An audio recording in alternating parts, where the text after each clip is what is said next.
Hey guys, welcome back to your medium. So आज हम start करने वाले क्लास 12 का चैप्टर नंबर 9, इसका सेकंड पार्ट। अगर इससे पहले आपने हमारा चैनल सब्सक्राइब नहीं किया तो सब्सक्राइब कर लीजिए। चलिए स्टार्ट करते हैं। रंगीन छवियां यानी तस्वीरें।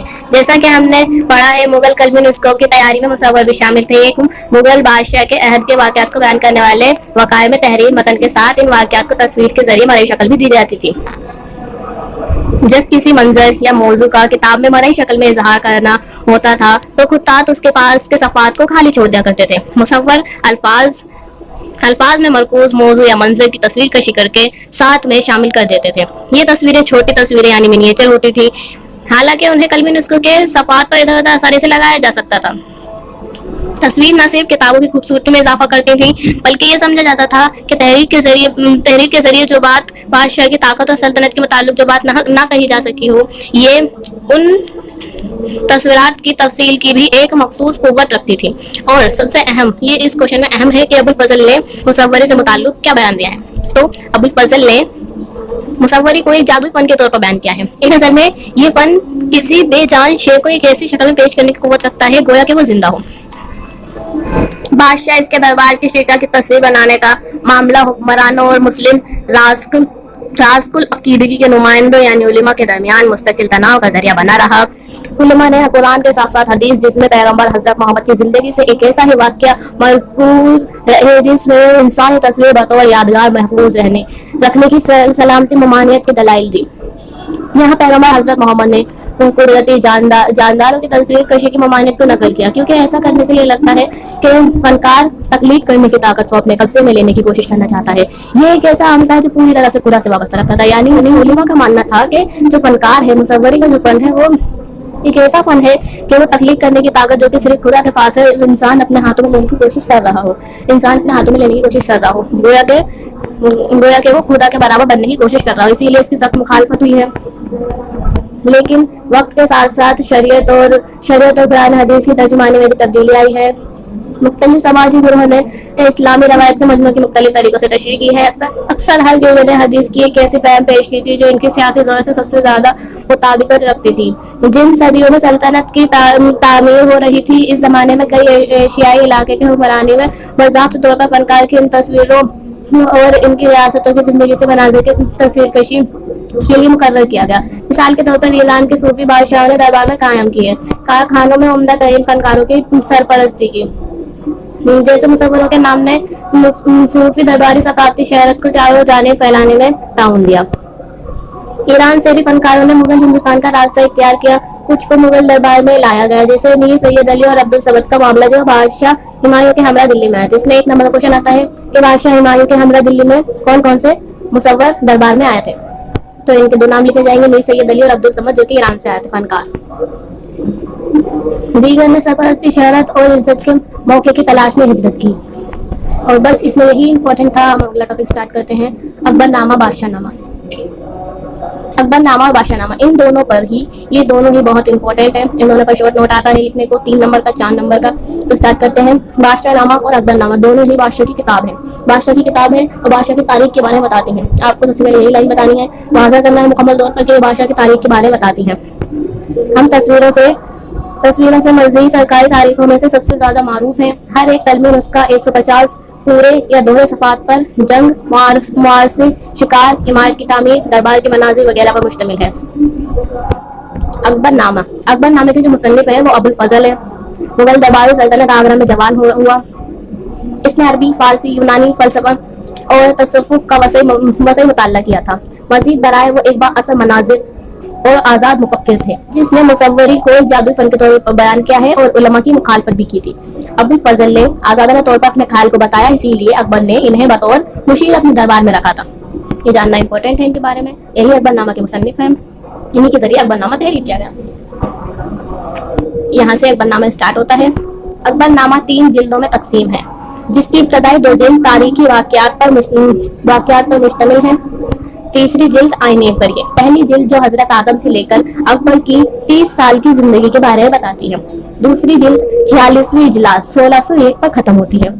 अगले ही साल अबुल फजल शहजादे सलीम के जरिए बनाई गई एक साजिश एक मंसूबे का शिकार हो जाते हैं और सलीम के जरिए बेसिन बुंदेला को हायर किया था सलीम ने, और उनके जरिए अबुल फजल को कत्ल करवा दिया गया। अकबर नामा अहद अकबर के वक्त पर फैले अहम सियासी वाक़यात का रवायती नुक्ता नज़र से तारीखी शऊरी अंदाज का तफसीली बयान मुहैया कराता है। साथ ही साथ तारीखवार सिलसिले वाक़यात के हवाले के बगैर अकबर की सल्तनत के जोग्राफियाई, समाजी, नज़्मो-निस्क और सकाफती सभी पहलुओं के ज़माने के लिहाज से ज़्यादा अनोखे एहसास से तस्वीर पेश करता है। आईन अकबरी में मुगल सल्तनत की गो न गो आबादी वाले जो हिंदू, जैन, बौद्ध और मुसलमानों पर मुश्तमिल है और एक मुश्तरका सकाफत रखते के तौर पर पेश किया है। इसके बाद हम यहाँ पे आएंगे, आप आईन अकबरी पे भी नोट आ सकता है, 3 नंबर पे शॉर्ट नोट आता है सिर्फ आईन अकबरी पे, वो आपको पिछले चैप्टर में मिलेगा। अगर आपको जानना है कि वो चैप्टर कौन सा है तो आप मुझे कमेंट में बताएं, मैं आपको फिर बताऊंगी। आगे बढ़ते हैं। अबुल फजल के शागिर्द अब्दुल हमीद लाहौरी बादशाह नामा के मुसन्निफ के तौर पर मारूफ हैं। अब्दुल हमीद लाहौरी ने बादशाह नामा लिखा है। इसकी सलाहियतों से मुताल्लिक सुनकर बादशाह शाहजहां ने उसे अकबर नामा के नमूने की मद्देनजर रखते हुए अपने ओहदे की तारीख लिखने पर मामूर किया था। बादशाह नामा शाहजहां का है जो कि अब्दुल हमीद लाहौरी के जरिए लिखा गया। ये भी बादशाह की तारीख के बारे में बताता है। और बादशाह नामा भी एक सरकारी तारीख है जो 3 जिल्दों पर मुश्तमिल है। हर एक जिल्द में 10-10 साल का अहाता लिया है। लाहौरी ने बादशाह की हुक्मरानी की पहली 2 दहाइयों पर मुश्तमिल पहली दूसरी जिल्द तहरीर की। इन जिल्दों में बाद में शाहजहां के वजीर सैयदुल्लाह खान ने नजरसानी की। नजरसानी मतलब रिवाइज करना, दोबारा रिवाइज किसने किया, 1 नंबर में आ सकता है कि बादशाह नामा को दोबारा रिवाइज यानी नजरसानी किसने की, तो आपको लिखना है वजीर सैयदुल्लाह खान। बुढ़ापे की नातवानी वज़ूफ की वजह से लाहौरी तीसरी जिल्द ना लिख सके, यानी बूढ़े होने की वजह से, ज़ईफ़ होने की वजह से वो तीसरी जिल्द ना लिख सके और उन्होंने सिर्फ 2 जिल्दें ही लिखी। बाद में उनके वारिस जो थे उन्होंने तीसरी जिल्द को कलमबंद किया। नौबादियाती दौर में अंग्रेज अपनी सल्तनत के लोगों और सकाफत जिन पर वो हुकूमत करने की ख्वाहिशमंद थे को बेहतर तौर पर समझने के लिए हिंदुस्तानी तारीख का मुताला करना शुरू किया। बसगीर हिंद से मुताल्लिक इल्म महाज खाने वजूद में लाए गए। सर विलियम जोन्स ने 1784 में एशियाटिक सोसाइटी ऑफ बंगाल कायम की। इसने बहुत से हिंदुस्तानी कलमी को मरतब करने, तबई करने और तर्जुमा करने की जिम्मेदारी उठाई। अकबर नामा बादशाह नामा का मरतब शुदा नुस्खा सबसे पहले 19वीं सदी में एशियाटिक सोसाइटी ऑफ बंगाल ने शाया किया। कई साल की सख्त मेहनत के बाद 20वीं सदी की इब्तिदा में नेजी ब्यूरेज ने इसका अंग्रेजी में तर्जुमा किया। आज तक बादशाह नामा के कुछ ही इक्तबासात का अंग्रेजी में तर्जुमा हो पाया है। इसका कुल मतन अभी तक तर्जुमानी करने के इंतजार में है। यानी यहाँ में पता चलता है कि अकबर नामा बादशाह नामा सबसे पहले एशियाटिक सोसाइटी ऑफ बंगाल के जरिए शाया हुआ था और इसका तर्जुमा अभी तक हुआ नहीं है। अब अगले टॉपिक पर स्टार्ट करते हैं अपना मिसाली सल्तनत यानी एक मलकुती रोशनी। पहला इसका पॉइंट यही है, एक अरबारी मोरखीन ने बहुत से माखुजों में ये खाका पेश किया कि मुगल बादशाह को ताकत बराह रास्त खुदा से मिलती है। इसके जरिए रवायात किस्से बयान किए गए, जिनमें से एक है मंगोल मलिका ऐलान कुआ का किस्सा, जो एक मलिका थी जो अपने खीमे में आराम करते वक्त सूरज की एक किरण के जरिए हामला हो गई थी। इसकी पैदा होने वाली वालिदा ये मलकुती रोशनी लिए हुए इसकी पैदा होने वाली औलाद ये रोशनी लिए हुए पैदा हुई थी। ये मलकुती रोशनी नस्ल दर नस्ल मुंतकिल होती रहती है। अब इस पर भी एक क्वेश्चन आता है, फवाइज़दी यानी वही जो बादशाह को ताकत बररस खुदा से मिलती है, उस ताकत को फवाइज़दी कहते हैं। खारिज रोशनी के वसूल करने वाली एशिया की दर्जबंदी मुगल बादशाह को अबुल फजल ने सबसे आला मकाम पर रखा है। जो खुदा से बररस ताकत जो बादशाह को मिलती है उसे अबुल फजल ने सबसे आला मकाम पर रखा है। यहाँ वो मशहूर ईरानी सूफी शहाबुद्दीन सरवरी ये फैजियान हासिल करता है, जिन्होंने सबसे पहले इस तसव्वुर को तकमील तक पहुंचाया, जिसने सबसे पहले इस तसव्वुर की जांच पड़ताल करके इसको सामने लाया। इस तसव्वुर के मुताबिक एक दर्जेबंदी में ये मलकुती रोशनी बादशाह में मुंतकिल होती है। इसके बाद वो अपनी आवाम के लिए रूहानी रहबरी बन जाता है। चलिए अब नेक्स्ट स्टार्ट करते हैं। इसमें सुलह कुल की पॉलिसी सबसे अहम है, जो कि यहाँ पे देखिए आप, यहाँ पे ये रहा, ये बहुत अहम है। चलिए स्टार्ट करते हैं। मुगल वकाए सल्तनत को सबसे मुख्तलिफ नस्ली मजहबी जमातों जैसे हिंदू, जैन, ज़रतुश्ती और मुसलमानों पर मुश्तमिल सल्तनत के तौर पर पेश करते हैं। तमाम तरह के अमन और अमान और इस्तेकाम के मुनबई के तौर पर बादशाह तमाम मजहबों नस्लों घरों से ऊपर खड़ा था, इनके दरमियान सालसी था और यकीनी करता था कि इंसाफ और अमन का चैन होगा। अबुल फजल सुलह कुल के नज़्बुल ऐन और तसव्वुर को मुनव्वर रोशनी के हुक्मरानी की असल शय के तौर पर बयान करते हैं। फजल ने सुलह कुल को नज़्बुल ऐन के तौर पर बयान किया है। ये भी एक अहम पॉइंट है। सुलह कुल में सभी मजहब फिरके के लोगों को इजहार ख्याल की आज़ादी थी, लेकिन एक शर्त के साथ कि वो रियासत के इक़्तिदार की बुनियादें खोखली नहीं करेंगे या आपस में दस्त बदस्त नहीं होंगे, यानी लड़ेंगे झगड़ेंगे नहीं। सुलह कुल का नज़्बुल ऐन ریاستی پالیسی کے ذریعے نافذ کیا گیا تھا. مغلوں کے تحت عمرہ کا طبقہ ایرانی ترانیوں، راجپوتوں، دکنوں وغیرہ پر مشتمل تھا. ان سب کو دیے گئے دیگر عہدوں اور انعامات پوری طرح بادشاہ کے تئیں ان کی خدمات اور وفاداری پر منحصر تھے.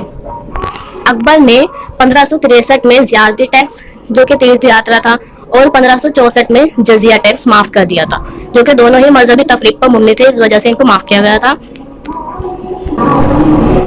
اور جو بھی جنگوں کے دوران مندروں پر حملے ہوئے تھے جس کی وجہ سے وہ تباہ ہو گئے تھے، ان کی مرمت کرائی گئی تھی. اب اگلا ٹاپک ہے فرما روائی. موسٹ امپورٹنٹ کوشچن یہاں سے آتا ہے کہ بادشاہ عوام کے کون سے جوہروں کی حفاظت کرتی ہے؟ تو یہ رہا، بادشاہ اپنے رعایا کے 4 جوہروں کی حفاظت کرتی ہے: جان، مال، عزت، عقیدہ. اور یہ دیکھیے یہاں پہ آپ دیکھ رہے ہیں شیر اور بکری جو ساتھ میں بیٹھے ہوئے ہیں. یہ موسٹ امپورٹنٹ تصویر ہے. یہاں دیکھیے ایک دوسرے کے قریب شیر اور بکری بیٹھے ہوئے ہیں، یعنی اس کا مطلب ہے کہ وہ یہ علامت یہ ظاہر کرتی ہے جہاں کمزور اور طاقتور دونوں ہی ہم آہنگ طریقے کے ساتھ ایک دوسرے کے ساتھ رہ سکتے ہیں. ٹھیک ہے، اب آتے ہیں نیچے. سٹارٹ کرتے ہیں اپنا راجدھانی اور دربار.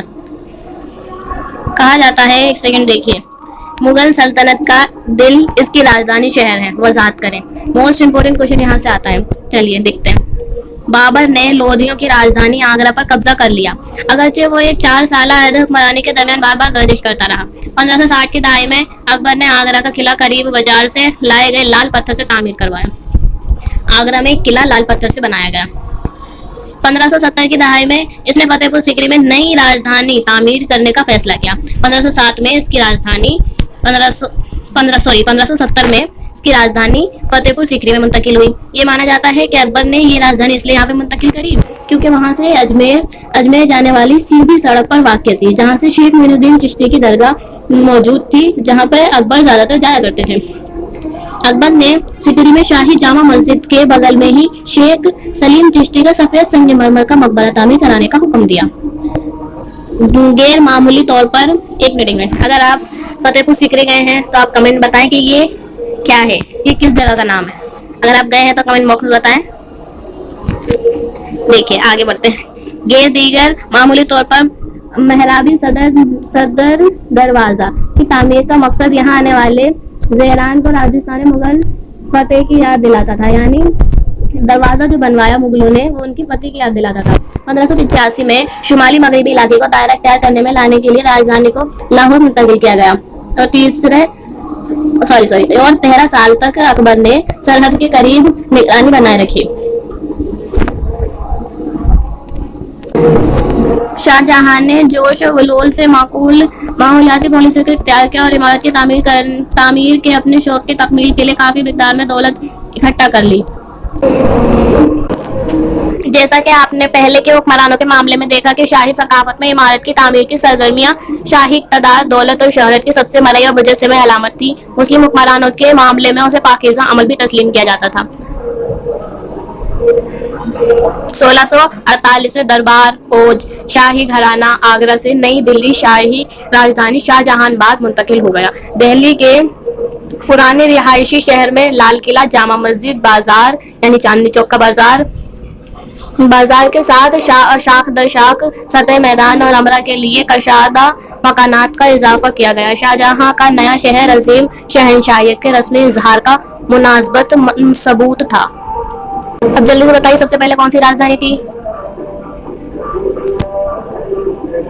سب سے پہلے تھا آگرہ، اس کے بعد جلدی بتاؤ ایک منٹ، اس کے بعد تھا فتح پور سیکری، اس کے بعد لاہور منتقل ہوئے اور اس کے بعد یہ گئے دہلی کے، جلدی بتاؤ،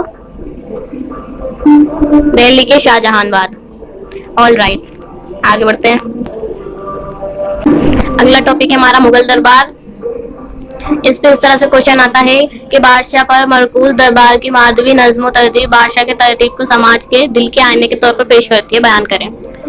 تو آپ کو اس میں یہی بتانا ہے، بادشاہ کے دربار کے بارے میں بتانا ہے کہ کس طرح وہ لگتا تھا، کس طرح اس پہ کام کیے جاتے تھے وغیرہ وغیرہ. سٹارٹ کرتے ہیں. دربار کا مرکز شاہی تخت ہوتا تھا جس نے بادشاہ کے کاموں کو مادھوی شکل مہوری کی طرح دی تھی. हजारों सालों से हिंदुस्तान के लिए बादशाहियत की अलामत छतरी को बादशाह की नूर अफसानी से अलहदा करने वाला माना गया। वक़ाए में मुगल चेदा तबके के दरमियान हैसियत की मुतय्यन करने वाले उसूलों को बड़े वाज़ह तौर पर पेश किया गया। बादशाह के जितना जो करीब बैठा था उसकी हैसियत उतनी ही ज़्यादा होती थी। बादशाह के करीब बैठने से हुक्मरानों की हैसियत मुतय्यन होती थी। दरबार में हैसियत इस बात से मुतय्यन होती थी कि कौन बादशाह से ज़्यादा करीब है। किसी भी दरबार को हुक्मरानी के जरिए अता किया गया मकाम बादशाह की नज़रों में इसकी अहमियत की अलामत था। दरबार के उसूल ये होते थे कि एक दफ़ा जब बादशाह अपने तख्त पर बैठ जाता था तो किसी को भी बिना वजह उठने की इजाज़त नहीं थी, और जो भी दरबार के उसूल को नहीं मानता था उसे सज़ा दी जाती थी, वहीं पर गिरफ्तार करके वहीं पर सज़ा दी जाती। अब सलामी के तरीके के बारे में बात करते हैं। सलामी के तरीके दर्ज झेल थे। झुक कर कदम बोसी करना आला हैसियत जाहिर करना, तो जो जितना झुकता था उसकी उतनी आला हैसियत जाहिर होती थी। कदम बोसी, सिजदा, चार बोसी, चार तस्लीम, जमीन बोसी वगैरह शामिल थे। एक क्वेश्चन ये भी आता है कि मुगल दरबार किन किन त्योहारों पर सजाया जाता था, कौन कौन से त्योहार मनाए जाते थे। तो तख्त नशीनी की सालगिरह, ईद, शब बारात, होली वगैरह जैसे त्योहार मनाए जाते थे। इन मौके पर तोहफे भी दिए जाते थे और दरबार को सजाया भी जाता था। गाइस आगे से हम नेक्स्ट वीडियो में कंटिन्यू करेंगे। ये वीडियो बहुत लंबी हो जाएगी और सब्सक्राइब करना ना भूलें।